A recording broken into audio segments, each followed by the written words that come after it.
This video was done in collaboration with Dubai World Trade Center for their Future Blockchain Summit. You are watching Cold Fusion TV.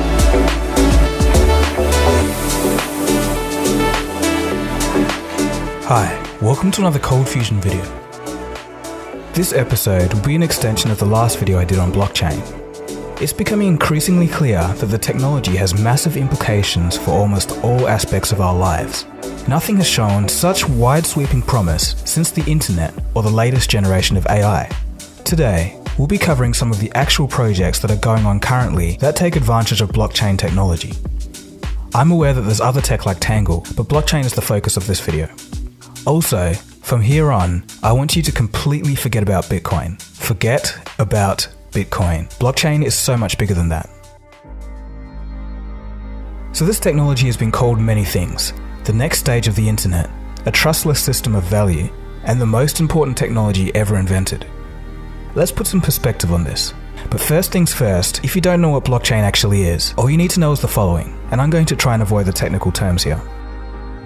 Blockchain is a decentralized, transparent, and verifiable system where value, such as ownership titles, medical records, and cryptocurrency, can be exchanged.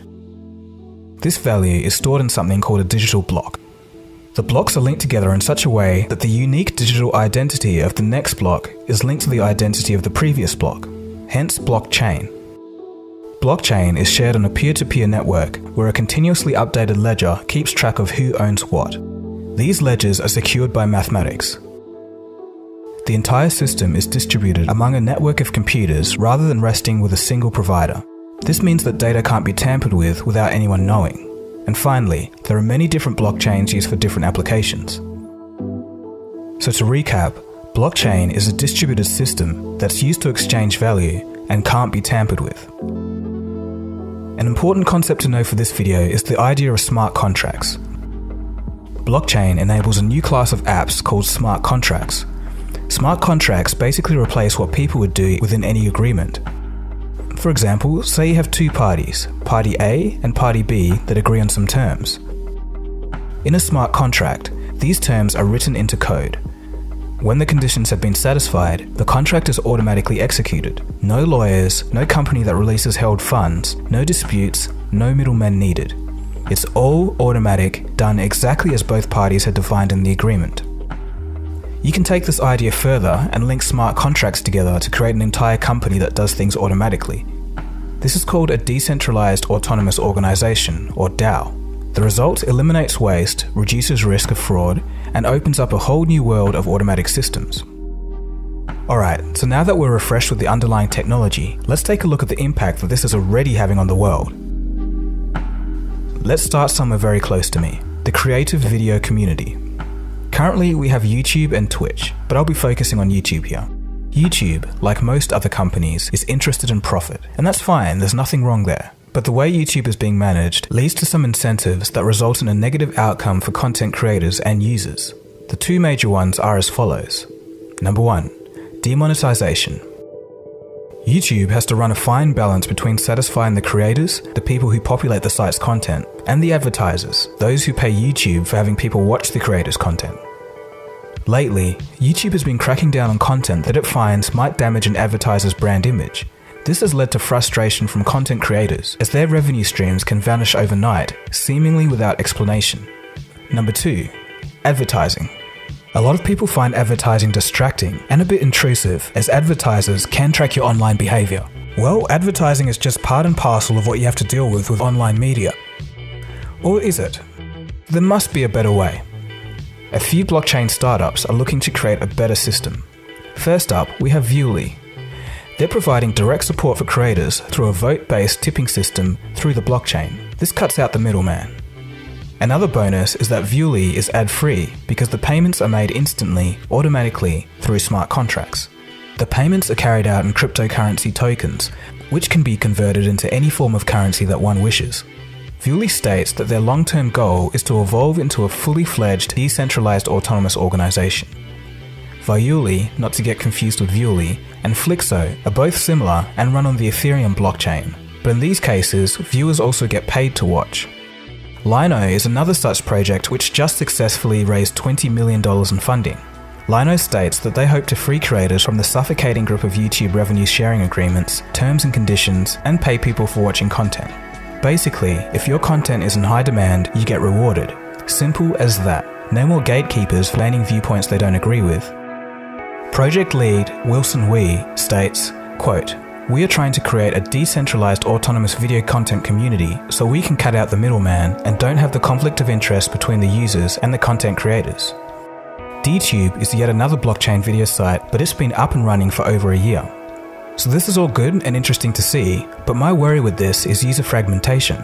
Initially, I think there's going to be a tussle for which platform to use, but eventually, user adoption will force an equilibrium and the best system will come out on top. Also, seeing that the Ethereum blockchain couldn't even run CryptoKitties without slowing down, I'll say we're still a ways away from an Ethereum blockchain YouTube competitor. But regardless, I think that these ideas are a better way of doing things and will likely be the future of user-based online video creation. And besides, other blockchains such as Cardano could provide more stability. Okay, so let's zoom out a little bit and take a wider look at the impact blockchain is having.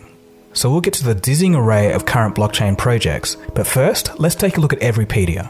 This is basically a blockchain version of Wikipedia, and it's more interesting than it sounds. I sat down to have a chat with the co-founder of Wikipedia, Larry Sanger, who was part of the new project. You can think of it as a distributed database sort of written for the blockchain, essentially. So it goes hand in hand with the blockchain, or at least with the kind of blockchain that we have, which is based on EOS. EOS will be one of the two main content blockchains platforms. I could go on about that for a long time, and there's many different aspects because there's a lot of different advantages to the blockchain. But what the blockchain does is it opens up the possibility of having a truly credible peer-to-peer network of encyclopedias. Again, it's open source, and the content is open content. But what if we collect all of those articles, or at least links to all of those articles in one place, and then we make them all rateable? So somebody could go to a page about Australia, right? And there's a dozen articles about Australia there, and you read them through and you give your rating of each article. A bunch of other people do that. The best rises to the top. The best article, according to everybody in the system, is bound to be pretty darn good. But what if the people who are doing the rating also share information about themselves? Your nationality, your politics, your religion, your academic specializations, your philosophy, whatever. And then you could look at the articles about Australia and slice them and dice them in different ways. What do the Australians think is the best article about Australia? What about the Americans? Or let's talk about something more interesting. What about the topic of jihad? Imagine, 100 different articles about jihad. Why would there be 100? Because as soon as this sort of thing is created, there is a competition. So people start competing to write the best article. So you can imagine the best articles according to Saudi Arabians, or according to Libyans. What about according to all Muslims? Or how about Muslims who identify as moderate Muslims? Or how about Muslims who identify as traditional Muslims? Or what about American conservatives or American Democrats, right? You would be able to compare different points of view on a topic like jihad, and that could potentially create a huge amount of understanding that just doesn't exist today. It heightens the level of the conversation. That's the point. And Wikipedia doesn't do it. Wikipedia doesn't allow it. They have only one article about the topic because there's only one community. Yes, of course it's possible, and people enjoy getting themselves into bubbles and internet silos, but I think you're not going to be able to avoid other points of view in today's world.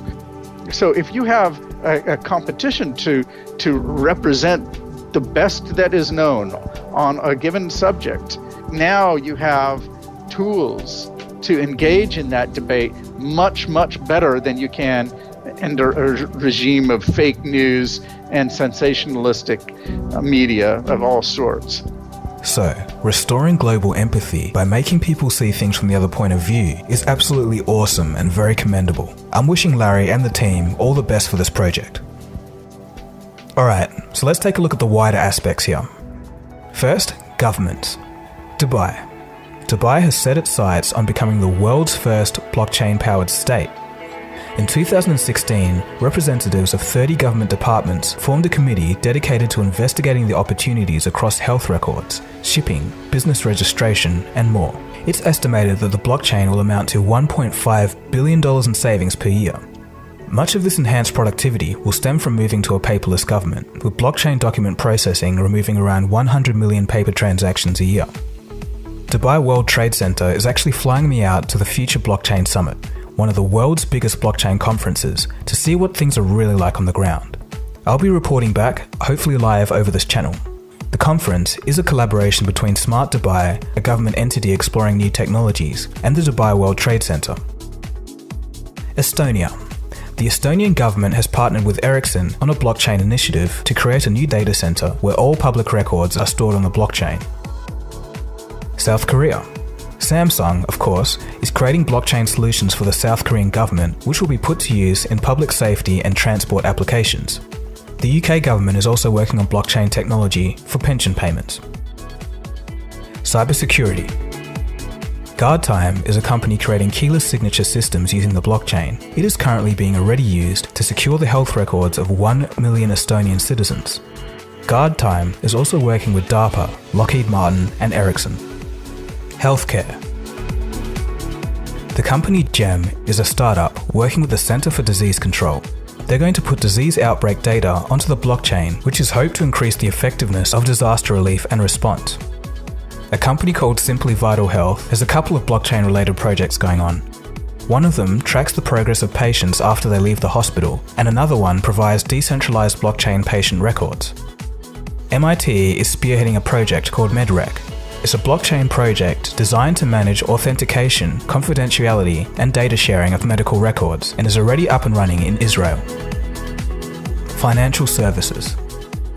Barclays Bank has launched a number of blockchain initiatives involving tracking financial transactions and combating fraud. Barclays state, quote, "Our belief is that the blockchain is a fundamental part of the new operating system for the planet," end quote. Manufacturing and industrial.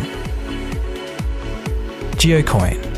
India's biggest conglomerate, Reliance Industries, has said that it's developing a blockchain-based supply chain logistics platform along with its own cryptocurrency, Geocoin.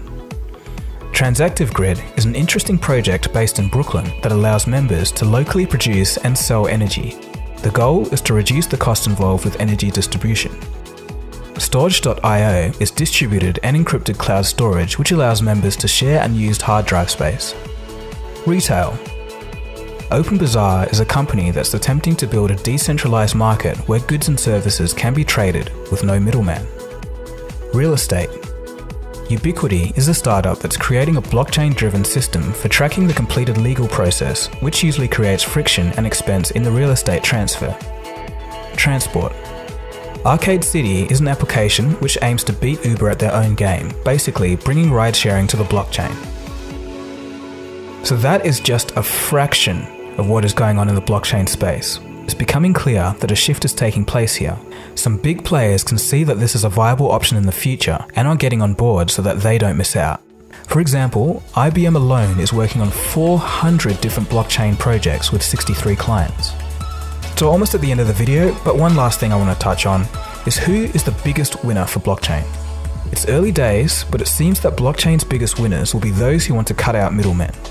For example, for information and content creation services, this seems to entail the Wild West days of the internet, where there was more freedom to see what you want to see without it being controlled and moderated by a governing party. But cutting out the middlemen goes a lot further in developing nations. For example, blockchain is starting to take on the task of bridging a poverty gap around the world. With blockchain, as long as you have access to a smartphone, you will have a way to conveniently access money.